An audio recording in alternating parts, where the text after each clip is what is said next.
ধরেন বিশ্বকাপ চলার মাঝখানে আপনার দেশটাই দুই ভাগ হয়ে গেল, তাহলে ফিফা কি করবে?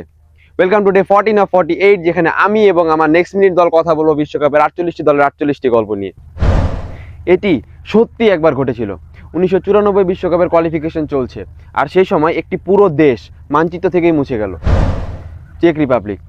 1993 সালের 1 জানুয়ারি দেশটি কোনো যুদ্ধ ছাড়াই দুই ভাগে ভাগ হয়ে গেল, চেকিয়া আর স্লোভেকিয়া।